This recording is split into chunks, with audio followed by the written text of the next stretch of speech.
Hey, what's up, everyone, and welcome back to Red 5 Reviews.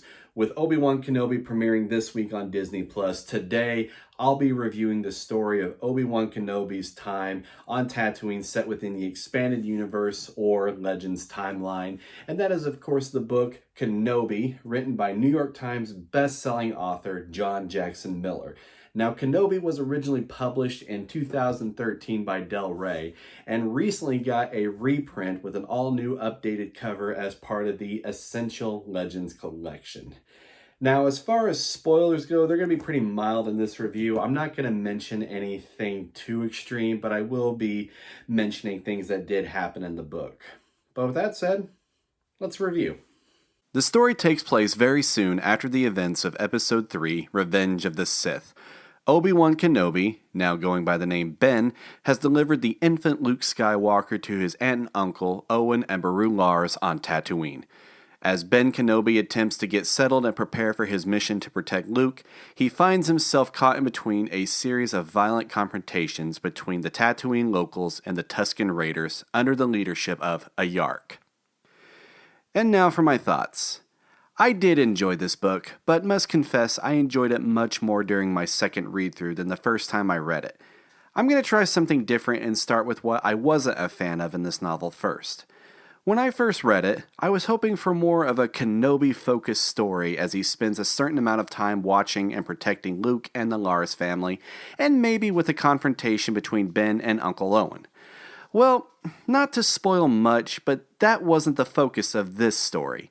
I guess while I see this as a good story of Kenobi's time on Tatooine, I feel that this particular story would have maybe been better in another book, and personally wish it would have focused more on Kenobi's mission and the effects the isolation was taking on him, being that this takes place very soon after the events of Revenge of the Sith. There are a few moments where the emotional impact on Kenobi comes through in the novel, but they were few, and I would have liked to see more of that than what there was. Another issue I have with this book is that for a book called Kenobi, Kenobi is actually not in the book as much as I would have expected. There's a lot of focus on side characters and plots to which Ben Kenobi gets involved in, but I would have liked to see things more from Kenobi's perspective mostly. Moving on to what I did enjoy about Kenobi, I thought this book was very well written. I really enjoyed the Western vibe this book gives off, with Kenobi playing the mysterious stranger type. I will say that if you're expecting a lot of lightsaber moments or force action in this book, then I will go ahead and let you know that doesn't happen too much. But honestly, that's not a bad thing. Originally, I was disappointed with the limited amount of lightsaber or force action in this story, but my feelings on that have changed, because it was interesting to read how Kenobi had to subtly use his force abilities or limit his lightsaber use to avoid exposing himself as a Jedi. To me, it gave a sense of what Kenobi had to do for the almost 20 years that he was on Tatooine. But does he succeed in this book, or is his true nature revealed? Well, you'll just have to read the book, because I won't say. I will say, though, that one of my favorite laugh-out-loud moments was when Ben was sitting in the back of his speeder with other characters, and they see the Lars family and baby Luke. Ben panics, and then the speeder just speeds away out of control. Although it doesn't outright say he used the Force, it's definitely implied, and it was a fun moment in an otherwise pretty serious story. John Jackson Miller's characterization was very well done. Although it would have been nice to have a more Kenobi-centered book, Miller did a great job in getting me invested in the other characters, such as the locals of Tatooine and the Tusken Raiders. One of my favorite things about this book is Ben Kenobi's meditations, where he is attempting to reach out to Qui-Gon Jinn.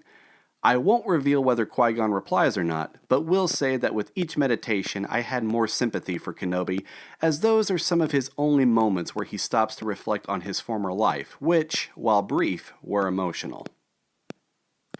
So while this wasn't the story I originally expected, this book is very well done, and again, much more satisfying reading the second time through. While I do stress that this is not a typical Star Wars book involving a Jedi, I really do recommend this book. Again, a great Western feel for a Star Wars book with good characterization, and now would be a good time to read for comparison to the Obi-Wan Kenobi show premiering this week. I would also recommend checking out the audiobook narrated by Jonathan Davis. The quality was great, and Davis's performance was amazing and definitely adds so much to the book. I give Kenobi by John Jackson Miller 4 out of 5 stars. But what do you guys think? Do you plan on reading it? Or if you have, did you like it or maybe wasn't for you?